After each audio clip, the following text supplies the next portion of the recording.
Alhamdulillah, Allah subhanahu wa ta'ala gave us the opportunity to do the Salaah for Maghrib. Formally start our topic in the session for today. So, awwuz billahi minash-Shayṭanir-Rajim. Bismillahir-Rahmanir-Rahim. Allahumma salli ala Muhammadin wa ala ali Muhammadin kama sallaita ala Ibrahim wa ala ali Ibrahim innaka Hamidum Majid. Allahumma barik ala Muhammadin wa ala ali Muhammadin كما باركت على إبراهيم وعلى آل إبراهيم إنك حميد مجيد. رب اشرح لي صدري ويسر لي أمري واحلل عقدة من لساني يفقهوا قولي. ربي يسر ولا تعسر وتمم بالخير وبك نستعين. يا فتاح يا فتاح يا فتاح يا عليم يا عليم يا عليم. آمين يا رب العالمين.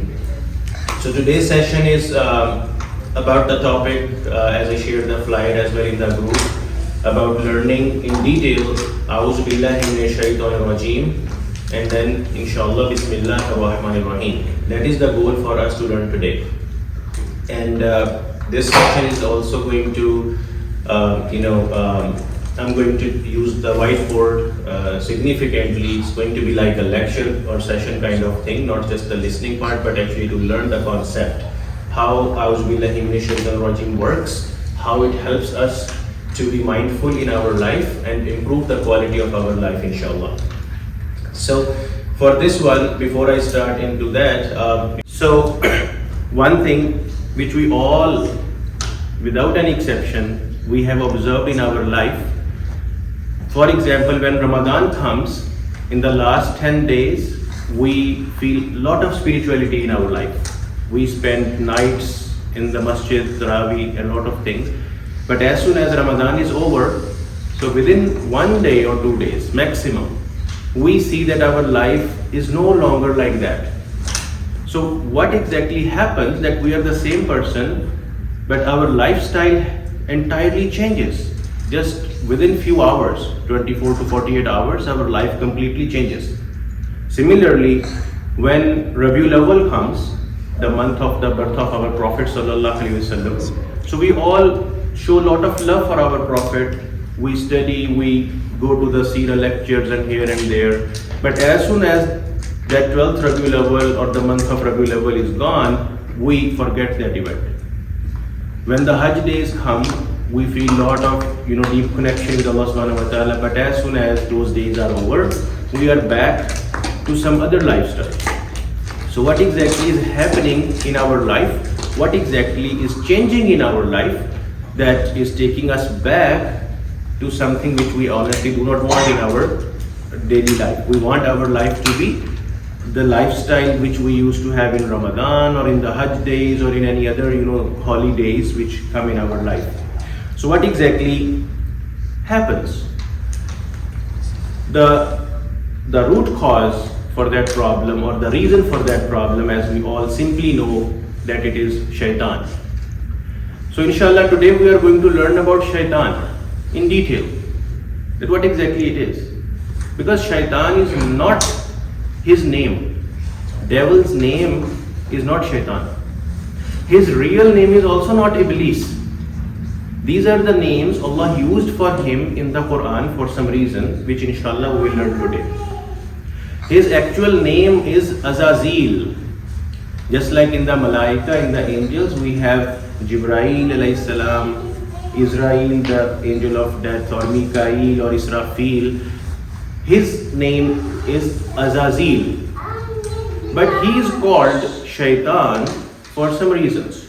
So that is something which we inshallah going to learn today. Another thing, Allah subhanahu wa ta'ala has repeatedly told us in the Quran about this Shaytan, Innahu lakum aduwwum mubin, that definitely for all of you, he is the biggest open enemy. So when Allah subhanahu wa ta'ala is telling us that Shaytan is our biggest enemy, then we must learn our enemy if we want to defeat our enemy. Without studying the enemy or learning the techniques and tactics this enemy is doing to us, it is definitely difficult for us to defeat the enemy. And that is why a lot of times in our routine life, Shaytan overcomes us and we get entrapped and leave Siratul Mustaqim. So that happens to us. So So what exactly is awwuz billahi minash-Shayṭanir-Rajim? So let's start on this one to learn it one by one. So first of all, I'm going to break it down into parts. And in these parts, inshallah, we are going to learn that how each part is working. So inshallah, we will talk about awwuz. This ba is another word. Allah, min, Shayṭan, and Rajim. These are the segments or different parts connected together to make it awwuz billahi minash-Shayṭanir-Rajim. So let's first talk about awwuz. So the simple translation which we all know is that I seek protection with Allah against Shayṭanir-Rajim. So that is the easy translation which we do. Now let's talk about this awwuz where we say that I seek protection.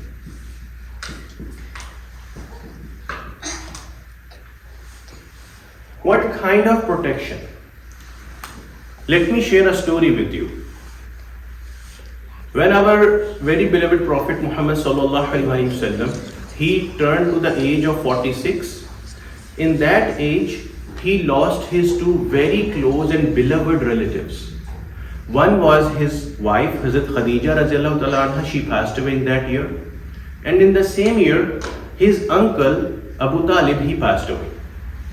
Now his uncle Abu Talib, he was head of the tribe Quraysh. And we have studied and learned from our teachers a lot of stories about the Prophet that kuffar of Makkah, they used to come to his uncle with complaints that your nephew is saying bad about our gods, those idols.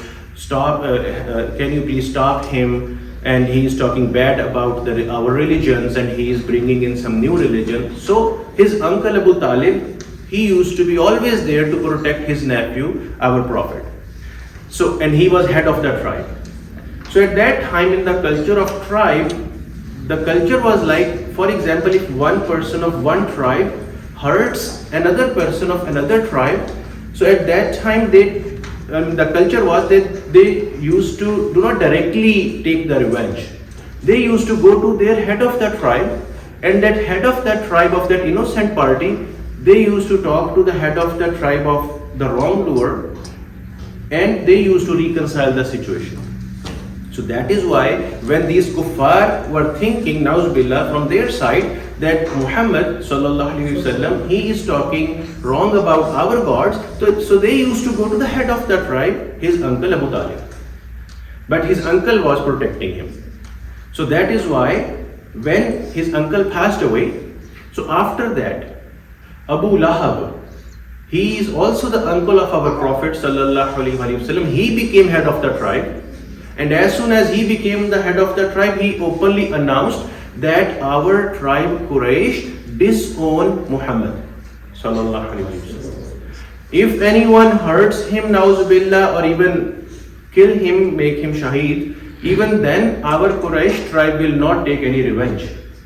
So when that happened and Abu Talib was gone, who was actually the big protection wall between the Prophet and the kuffar, so kuffar got an open field for them that they can do anything to the Prophet.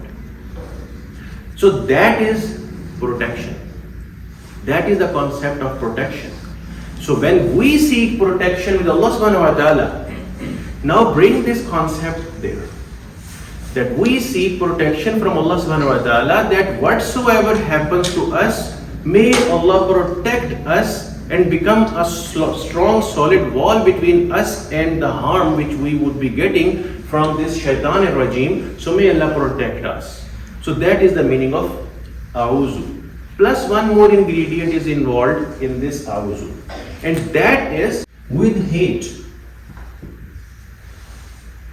Means we should also feel hate against these things which we do not want to happen with us. So we want to get rid of Shaytan.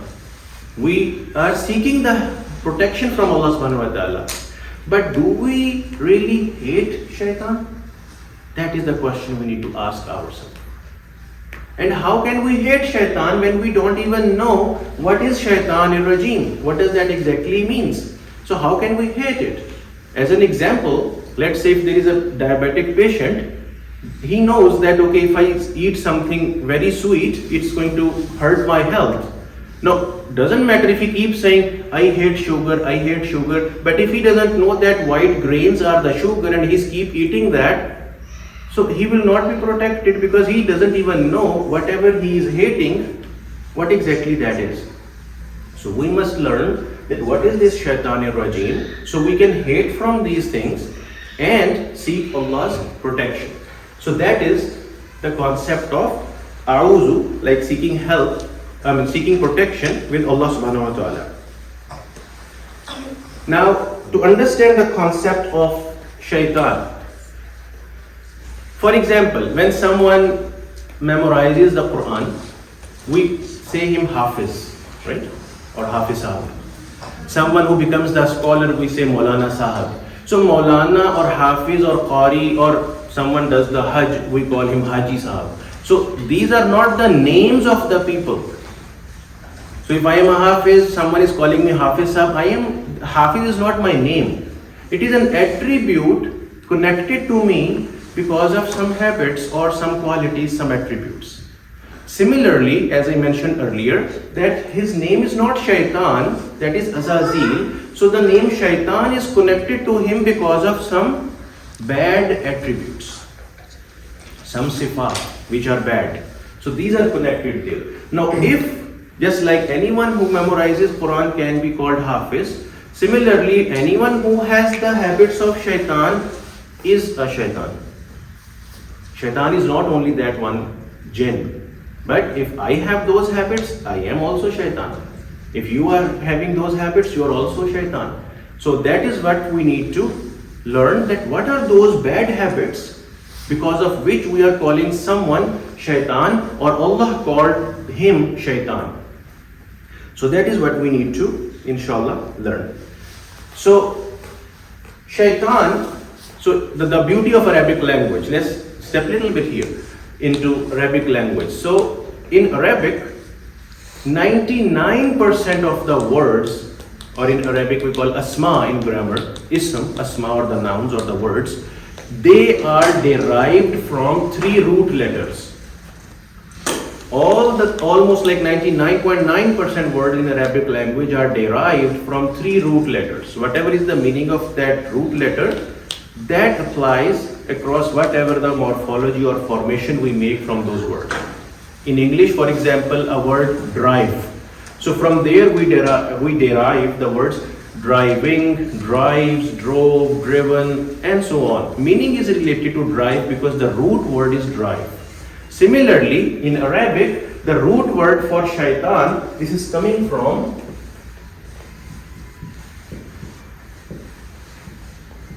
Sheen Toanun, Shatana. From here, it is Shayṭan.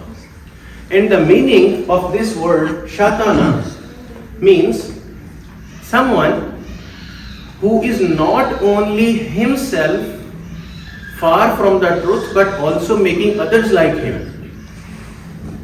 Now, for example, if there is a person who is not himself on Siratul Mustaqim, and he is also taking other people away from Siratul Mustaqim, that is one of the quality falls under this definition. If you have a friend who is not a good person, he is himself bad, plus he is influencing you also, maybe in your school or anywhere outside, and making you bad as well. So that person is a Shayṭan. This is what we need to be mindful of. We need to keep in mind that we are very careful in selecting our friends. Our friends' circle must be of good people only. Otherwise, they are Shayṭan. They are out of the track. They will make you also out of the track and you become Shayṭan as well. So this is something we need to keep in mind. And then the person who is burning in hate and anger all the time. A lot of people have anger problem. So that anger problem is also falls under the definition of Shayṭan. When you are so much upset, you are so angry, like, oh my God, what happened? What did you do? Sometimes kids talk to their parents like, why did you cook this thing? I don't eat that, right? All these kind of things. you have very bad anger problem. And when you are behaving like this, you are actually doing the habit of Shaytan. So you need to be careful at that time that am I behaving like a Shaytan or like an insan? So that is something we need to be careful of. So then when we put all these together, and then another thing which falls under the Shaytan is that whatever is the Siratul Mustaqim, or let's say Allah has made an orbit for us, for example, Allah expects from us that we stay on this orbit all the time. If someone is leaving this track and moving away, that is also Shaytan.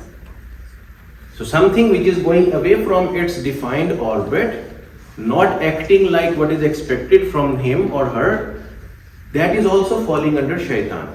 And what Allah is expecting from us, that orbit which Allah has defined for us, the name of that orbit is Siratul Mustaqim. That is the path Allah is expecting from each one of us to follow. So when we go away from that track, that is when we are not behaving or acting the way Allah is expecting from us. We are again falling under Shaytan or Shatana. So these all habits or behavior or thought process falls under Shatana or Shaytan. Now be mindful, whenever you feel angry, whenever you feel upset, you need to keep in mind that you are not behaving like a Shaytan.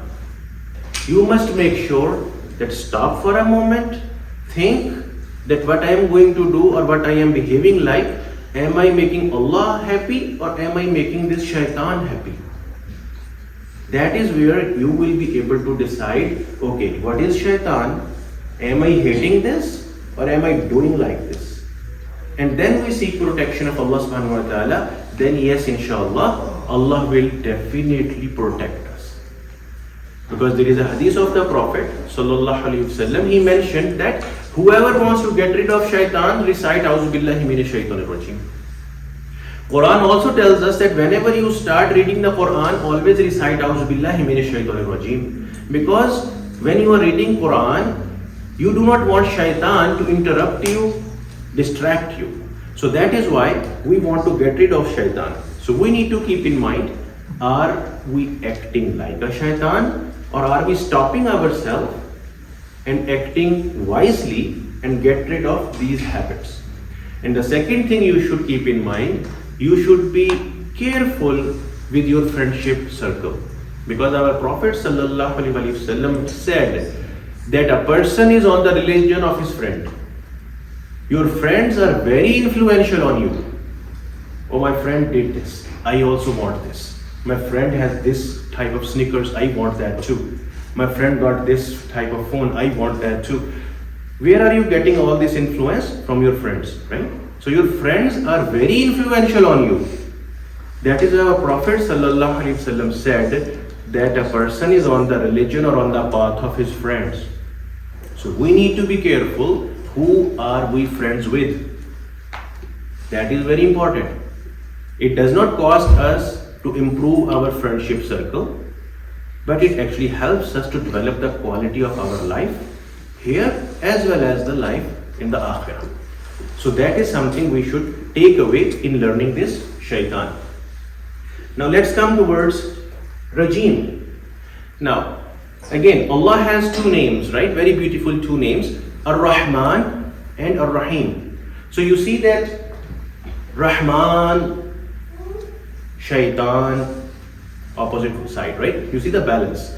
Rahim, Rajim. You see the balance in the words?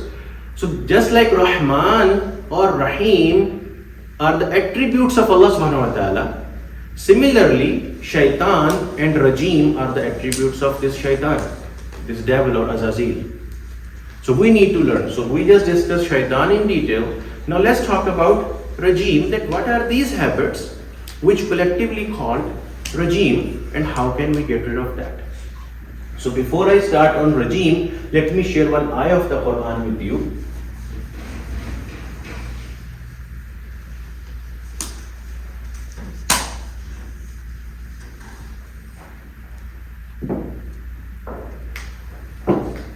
Allah subhanahu wa ta'ala has mentioned in the Quran, in Surah Al-Ankabut, verse number 45. I'm going to pick a part of that whole ayah. Allah subhanahu wa ta'ala said, Inna salata tanha anil fahsha'i wal munkar. We listen to this part of ayah in our Jummah khutbah a lot of time as well. So let me write the ayah and then let's talk in detail about it.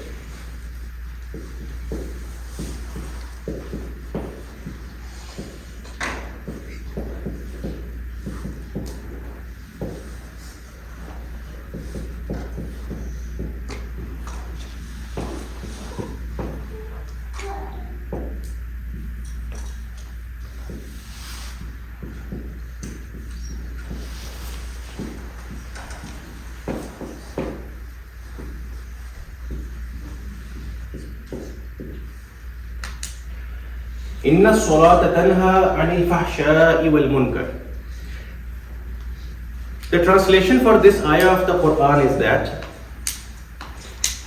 definitely Salah keeps us away from fahsha and munkar.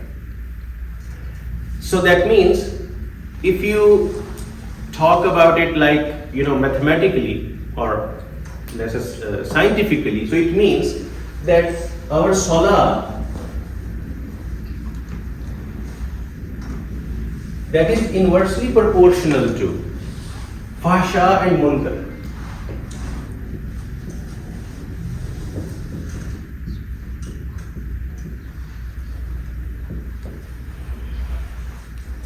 Question: who from you knows what it means inversely proportional?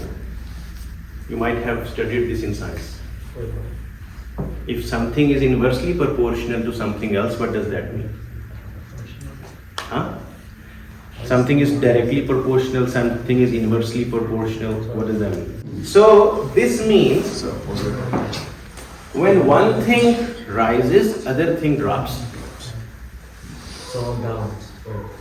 Opposite balance. Like one thing increases, the other thing decreases, or one thing decreases, the other thing increases. This is the mathematical translation of this ayah.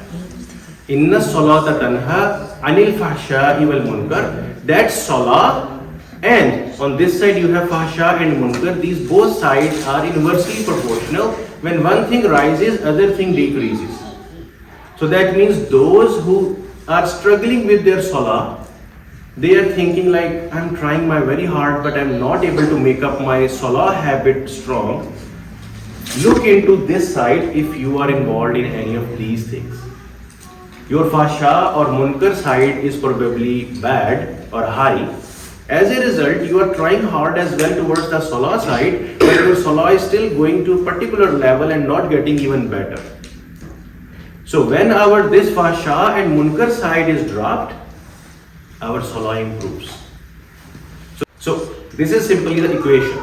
Now let's talk about what is fahsha and what is munkar. So in the meanings of fahsha, as I mentioned earlier, that almost lot of words of the Quran are coming from 3 root letters. So in fahsha, it is fa, ha and sheen. Fuhush, fahsha, okay. So when we come towards that, it includes in its meanings any haram relationship or adultery or zina. It involves any vulgarity or pornography, or even it includes when you are not completely doing your hijab. Everything comes under fahsha. Allah subhanahu wa ta'ala has defined a particular hijab parameters for men and women. Everything falls, whether on a higher level or on a lower level. All of these examples are falling under fahsha. Any kind of haram relation is included in this as well. So keep that in mind. So if those kind of things are higher in your life, and then munkar becomes bad deeds.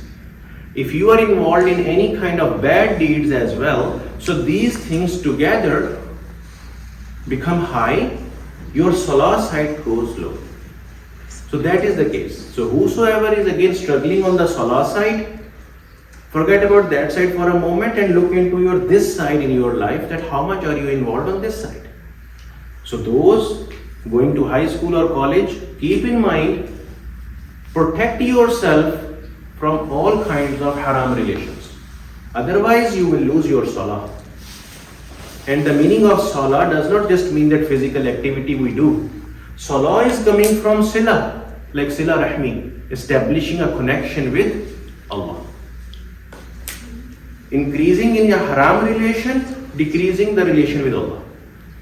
So keep that in mind. So those who want to have a good relation with Allah must protect ourselves from all kind of haram relations out there. So that is important. Now, from the hadith, the punishment of adultery, zina, is rajam. And this rajam is coming from the same root where this regime is coming from, where I want to come. So to understand regime, we must learn rajam. So this punishment means if any man or woman involves in adultery or zina, in haram relation, the punishment is kill them, stoned to death. And that punishment means they dig a hole in the ground, put you in the hole, bury you up to the neck, your head is only out, and then they keep throwing stones at you until you die. This is the punishment of getting involved in the haram relation. How strict punishment it is. Now assume that how much Allah dislikes haram relations. And when you are hitting that person, it is the words in the Quran that you must not feel mercy in your heart. Because this person has widely broke down the limits of Allah. So you should not feel mercy for this person. Because he was not feeling careful or merciful when he was breaking or violating the hudud or the boundaries of Allah subhanahu wa ta'ala. And when you are hitting that person, you are hitting randomly. So the meaning of rajim is coming from rajam, which we can take in an easy understanding, randomly. So that is what it means.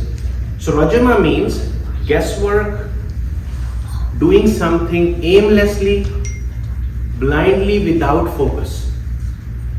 So keeping in mind, this punishment is to compensate the sin you have done, the haram relation or fahsha. That is why those who are involved in fahsha or like adultery and haram relations, their focus is distracted. Their focus is distracted. They are living their life aimlessly. You get your thoughts scattered all the time when you are deeply involved in vulgarity or adultery or haram relations. So keep that in mind, that your thoughts will always remain scattered. You sometimes feel like I am not able to focus on something.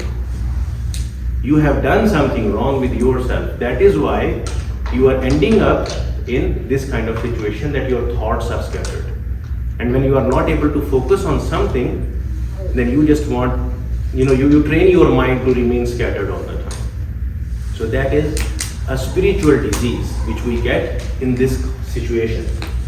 So now, few examples to learn this when we are scattered. Now Allah does not want from a moment, from a believer, that you live your life aimlessly. Allah has given us Sirat al-Mustaqim. Allah has given us Quran. And Allah has given us a role model in the form of our Prophet Muhammad sallallahu alaihi wasallam, how to live the life. Now, Allah is not expecting from us to live a life which is like just go with the flow, aimlessly. We should have some targets in our life. We should have some focus in our life, what we want to accomplish, and stick to that and try to accomplish it. That is when you become successful in this world as well as in the life hereafter. So that is there. But when this kind of stuff happens, when you are distracted, scattered with your thoughts, some of the examples here, aimlessly, right? Randomly, another meaning is aimlessly.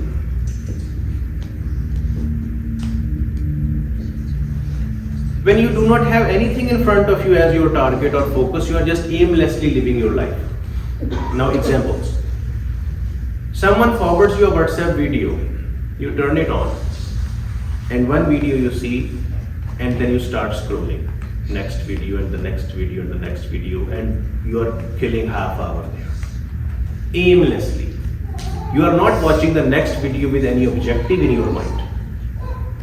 Or you are opening the Facebook, or you have a feed there, you see some feed or read some feed, and then moving on and on and on and on. Aimlessly.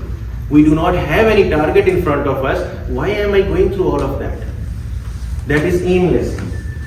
Then any other like YouTube shorts or TikTok or whatever, all those kind of stuff are involved in this. When you are doing all that, moving on to the next clip or the next video or the next short, without anything in your mind as an objective, what you want to get out of it, that is all aimlessly falling under regime. Now, if you are behaving like that, you are regime. When you are living your life aimlessly, you are regime. And that is when your thoughts go more and more scattered. Now in this case, what happens? Let me put my example. Let's say if I am watching a YouTube short and I am moving on to the next and the next and the next. Now in this case, I am actually training my brain not to stick on one video for longer, and I want something new quickly. So I move on to the next video and next video. That is why we do not have patience to remain on one video for longer. You do not want to see a video which is 20 minutes long. You want something just 2 minutes, 3 minutes, 1 minute, right? Because your mind is now trained that you cannot stick to one thing for long. You have trained your mind this way. Now the damage this habit is doing to you. When you are trying to memorize Quran or anything, you are required to read that ayah multiple times, right? But you do not want to stick on something for long. You want to move on to the next ayah and the next ayah. You are hurting your memorization power. Practically that is happening. Your brain is now becoming trained that you do not want to stick on one ayah to do the memorization. That is why in the hifz or memorization class, teachers always ask the students, until you are doing your hifz, do not watch TVs. Now what is there? Because even if you are watching a movie, one moment you are all the way under the ocean, next moment you are in the weather station, next moment you are on that news channel, next day you are in the president house. Like every few seconds or a minute or two, you are changing the scene to the next and the next. If they just keep you all the way at the bottom of the ocean for next half hour, you will say like, oh, this movie is boring. Because you do not want to stick to something for long. That is why our brains are getting trained like that we do not stick to something for longer. And for memorization, this is something which we need. We want to stick for longer on something. So it is hurting our memorizations, and that is why our teachers used to advise that when you are in the memorization class, do not watch TVs or dramas or movies and these kind of things. So now for students, if you want to improve your memorization power, make sure you are not using these kind of technologies which are distracting you or taking you to the next and the next and the next video or the clips, right? So your talk becomes like, hey, did you see that clip? Hey, that clip is now viral, do you know that? So those kind of things are happening now because you want something new every other moment. So all these kind of mental behavior is falling under regime. So now let's conclude this awwuz Billahi minash-Shayṭanir-Rajim. In this one, what we did, we seek protection from Allah subhanahu wa ta'ala, that may Allah protect us strongly when we have a hate in our hearts and in our mind against Shayṭana, means against anger going out of our mind, against all those kind of thoughts and things which are taking us away from Sirat al-Mustaqim, the defined orbit from Allah subhanahu wa ta'ala. And we also hate to live our life aimlessly. Whenever you feel like I am doing something aimlessly, I do not have any objective in front of me, but I am doing it, stop right away. As soon as you click that thought in your mind, you have that like kind of control in your mind, you realize it, stop right away. Because that moment you are rajim. So we must hate shaitan habits and rajim habits to make sure that we hate them. Then Allah subhanahu wa ta'ala will definitely inshallah protect us and stay away from the haram relations and bad deeds, and that will inshallah help us to increase our salah. When I'm saying increasing the salah, that means not just becoming habitual and punctual on the salah, but it also means you really feel a connection with Allah subhanahu wa ta'ala. You forget about what is happening around you. Once Hazrat Ali radiallahu ta'ala anhu, in a war, in a battle, he had an arrow cross his leg. And it was very painful. And when the tabib, the doctor, at that time he was trying to pull it out, it was hurting. So what did he say? He said that, okay, wait a minute. When I am in the salah, pull it out. Pull it out. And then they did it. And they took the arrow out. Because Hazrat Ali radiallahu ta'ala anhu, and similarly with other sahabas, Rizwanullah Ajmain, their quality of salah was so high, and in the salah they used to get connected with Allah so deeply that they did not even used to worry about what is happening around us. So that is the level of role models of those people whom we are supposed to follow them. So that is the level of the salah quality. So we should bring our salah level to that, to that heights, and that is where we get the higher darajat, inshallah. So this is the detail about awwuz billahi minash-Shayṭanir-Rajim. So for any questions on this, or we can just leave the questions at the end and quickly see Bismillahir-Rahmanir-Rahim first. Alright, let's inshallah talk about Bismillahir-Rahmanir-Rahim.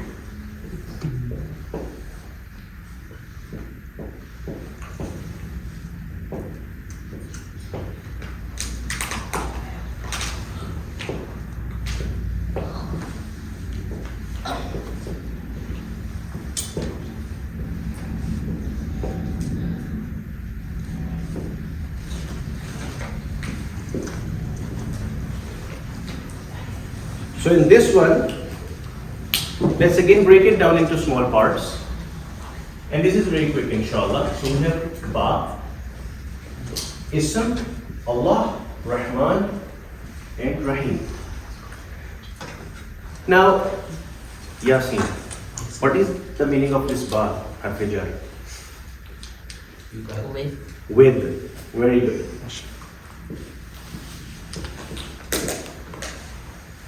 Ism means name.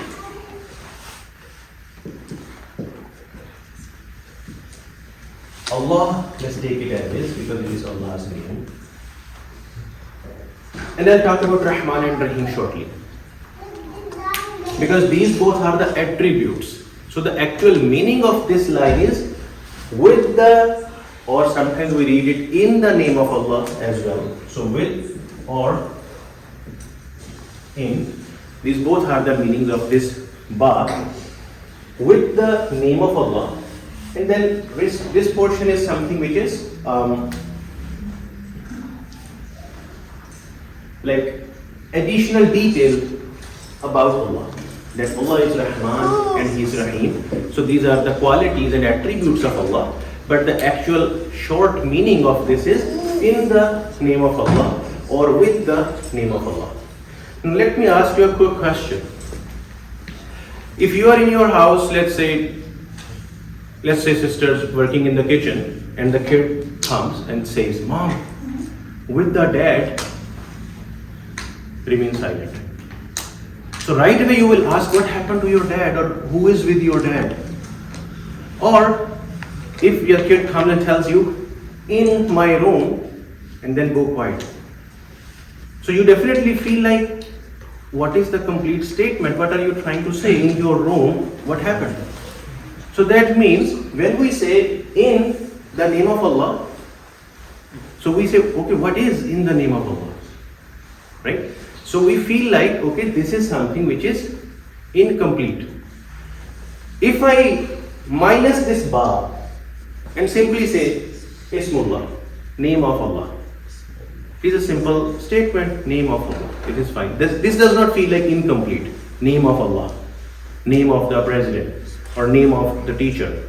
But when I add this ba with it, like with the name of Allah or in the name of Allah, I feel a sense of something incomplete. So I can easily say that this ba is making this whole thing incomplete. And that is when I realized the qawl, the statement of Hazrat Ali Raziyallahu Ta'ala anhu, that if I start the tafseer of Bismillahir-Rahmanir-Rahim after Isha, Fajr will come and this ba will still be going on. That is how deep it is. So earlier I thought like, okay, it is just a statement and I was not, paying attention. But when I deeply dived into this and I felt like, okay, this ba is something which is making this whole thing incomplete, then I was like, okay, that means there are more diamonds hidden in this, and which he knows. Because Prophet Sallallahu Alaihi Wasallam has a hadith, he said, Ana Madinatul Ilm wa Aliyu Babuha. I am the city of knowledge and Ali is the door to that city. So Prophet certified his knowledge. So that is ba.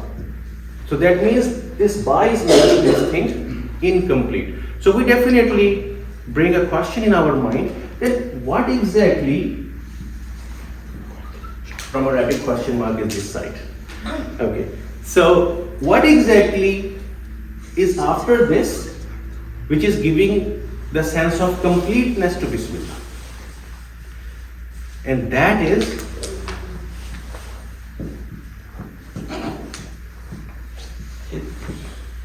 the action you are doing after saying Bismillah. Let's say I'm going to drink water, Bismillah. In the name of Allah, I am drinking water. Now it is a complete sentence. So giving this a complete sense, you are saying some part wordly or verbally like Bismillah, and rest of the part you are doing it by your action to give a completeness to this whole thing. And that is why we have the guidance in Islam that say Bismillah before you start anything. Because that anything means that work you are going to do is going to become part of this Bismillah. And this Bismillah brings the Barakah in your actions. So that is the tafseer of Bismillahir-Rahmanir-Rahim. So now let's talk about Rahman and Rahim, and inshallah we are concluding. Again, as I said, all the words in Arabic, almost all the words in Arabic are coming from or derived from 3 root letters. Now Rahman has the root letters of Ra, Ha, Meen. Rahim also has the same root letters, Ra, Ha, and Meen, which we usually translate as mercy. Mercy of Allah, like Rahmatullah, Rahmah. Rahmah is also from Rahimah. So Rahman or Rahim or Rahmah of Allah, these all are getting derived from this sense of Rahimah or mercy. So then what exactly is the difference between Rahman and Rahim? Because Allah has used 2 different words. And when someone is talking and repeating the same thing, we call it as a weakness in the speech. But Allah subhanahu wa ta'ala is using 2 different words coming from the same origin of Rahimah, from mercy. So what is exactly the difference between Rahman and Rahim? So to learn this, Allah subhanahu wa ta'ala is merciful with us when, scenario number 1, we did not do anything to Allah, but Allah is still showing mercy on us. Means not in return, but by default He is doing mercy on us. That is Rahman. When He is giving us the sun to give us the light and heat, we did not ask for it, but He is still doing that mercy on us. We are healthy. We did not ask specifically, but He gave us the health even when we were not even able to think or talk in our life after our birth. He gave us health. All these kind of merciful things which Allah subhanahu wa ta'ala is doing without we asking Him or making any dua, all that kind of mercy is Rahman. And Rahim is something which is scenario number 2, which means in return. For example, If you do good deeds, Allah put more barakah in your life. If you are a righteous person, in the akhirah Allah subhanahu wa ta'ala inshallah enters you in Jannah. So that kind of mercy and kindness of Allah on us is actually return of our actions. So Rahman is when Allah subhanahu wa ta'ala is showing His mercy and kindness and compassion and tenderness, all that love, without we asking Him. And Rahim is when He is doing all that to us, when we asked Him, like in the form of making a dua, or in the form of doing any ibadat. He is putting barakah, we did hard work, and then He made us pass the exams, or He made us get a good job, or grow our business, whatever. So when we are making a dua, and Allah subhanahu wa ta'ala is in return putting barakah in that, that is the Rahim attribute of Allah.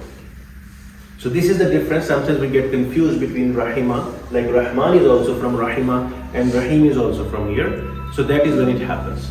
So, Alhamdulillah, until here, we are concluding the detailed tafseer of Bismillahir-Rahmanir-Rahim as well. So, coming to overall our session, Alhamdulillah, we have covered the topic.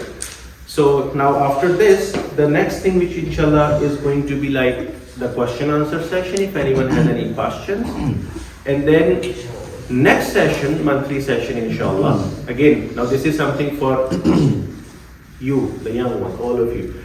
Next session inshallah, I will ask how many times you behaved like a shaitan and how many times you controlled yourself. And if you are coming over here and telling a lie, your parents are going to ask you at home. Okay? Yes, it is who. Okay. So that is the homework for all of you. So make sure what you do. Second thing, I'm going to ask how much did each of you work on improving your friendship circle. If you see any friend who is not a good person, did you get rid of him or no? How many good new friends you added in your circle? So I'm going to ask that as well, inshallah. So that is the homework. So inshallah, I will drop this question in our WhatsApp group as well. So parents can also keep an eye on them, on the kids, and when they are acting like that. So just make them realize, like now you are acting like a shaitan, and that's it. So then it's their job how they control themselves. So inshallah, we covered it. So now the question. Let me share you one hadith of the Prophet sallallahu alaihi wasallam.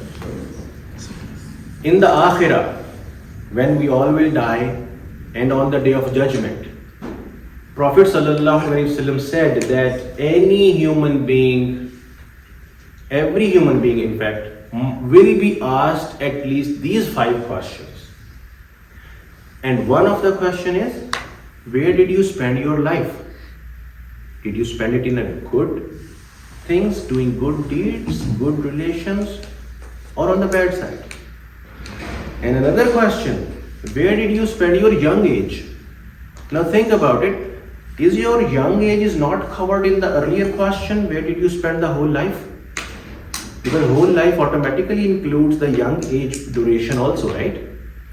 So why there is a special question again, where did you spend your young life or young age, right? Because in your young age, you have both options. If you do wrong, you can make your akhirah severely bad. Or if you do good, you can make your akhirah significantly beautiful. You know, when a young person makes a tawbah, the repentance on their sins, Allah subhanahu wa ta'ala stops the azab and the punishment for a far distance around that person, whoever is in the graves. So that is how much Allah loves a young person like you. If you make a tawbah, repent and feel bad on your sins and get connected to Allah. So make sure we do not get involved in any this girlfriend, boyfriend kind of stuff, or even going even further in those kind of relations. Allah subhanahu wa ta'ala has given us the halal way that when we grow old, we become mature, we should get married. And that is a halal way to get involved in a halal relation. Other than marriage, rest of all these kind of relations are haram. So make sure you are going to, let's say, high school, you might be experiencing a lot of things around you. Shaytan is going to be very active in your high school. So keep in mind that you must protect yourself by looking around on other girls or boys with the bad intentions or eyes. Protect your eye, lower your gaze. The best way is, like, if you see something, let's say, less dressed, just turn your eyes down. That is the best way, because your eyes, when they see something, it catches and it directly connects it to your brain and your heart. And that is when your heart becomes corrupt and you end up in a either wrong relationship or any sins. So that is how you should keep in mind. The best thing, keep your gaze, your eyesight, sight lower. And that is not only for boys, for girls also. Shaitan can attack anybody, because as I said in the start, he is the biggest enemy for all of us. So we should keep that in mind all the time. So Jazakallah sister for this. So I got the opportunity to explain this in detail. So inshallah, اللهم صل على محمد وعلى آل محمد كما صليت على إبراهيم وعلى آل إبراهيم إنك حميد مجيد. اللهم بارك على محمد وعلى آل محمد كما باركت على إبراهيم وعلى آل إبراهيم إنك حميد مجيد. أستغفر الله ربي من كل ذنب وأتوب إليه. ربنا آتنا في الدنيا حسنة وفي الآخرة حسنة وقنا عذاب النار وقنا عذاب القبر وقنا عذاب الحشر وقنا عذاب القرز وقنا عذاب المرز وقنا عذاب الميزان. آمين. رب اغفر وارحم وأنت خير الراحمين. رب ارحمهما كما ربياني صغيرا. اللهم اغفر لنا وارحمنا واجبرنا ورفعنا واهدنا وعافنا وارزقنا والحقنا بالرفيق الأعلى. اللهم قربنا إليك ورسولك برحمتك يا الله. آمين. Ya Rabbal Alameen, whatever we studied, please put barakah in that. Whatever the mistakes in case happened, we seek astaghfar and your forgiveness for all of us, Ya Allah. Ameen. Ya Rabbal Alameen, make it easy for all of us to understand and learn your deen, apply that in our life, and Ya Allah, help us to make our this life and the akhirah successful. Ameen. Ya Rabbal Alameen, make us among those who are the true followers of your religion of Islam. Ya Rabbal Alameen, make us the true followers of your Prophet Muhammad sallallahu alaihi wasallam. Ameen. Ya Rabbal Alameen, make our lives easier and make it easy for us to live our lives according to Islam. Ameen. Ya Rabbal Alameen, protect our iman. Ya Rabbal Alameen, protect our Islam. Ameen. Ya Rabbal Alameen, especially our young ones, make it easy for all of them to learn Islam and apply Islam in their lives and make their lives beautiful as you instructed us through your Prophet Muhammad sallallahu alaihi wasallam. Ameen. Ya Rabbal Alameen, we seek your help in making our children a sadaqah jariyah for all of us. Ya Rabbal Alameen, help all of us to make more and more good deeds and making it a deposit towards our akhirah, Ya Allah. Ameen. Ya Rabbal Alameen, we seek Jannatul Firdaus for all of us after we die. Ameen. Ya Rabbal Alameen, makes this life a successful journey on your path, Ya Rabbal Alameen. Ameen. We seek your help and without it it's not possible, Ya Allah. We seek your help. وصلى الله تعالى على خير خلقه محمد وعلى آله وصحبه أجمعين برحمتك يا أرحم الراحمين آمين يا رب العالمين. Jazakallah everyone for joining in. So inshallah in the group. So those who are not in the group and this was their first session, if you can share your feedback with whoever referred you here. And inshallah, if you are looking forward to regularly joining our monthly sessions, so inshallah we can add you in our WhatsApp group as well.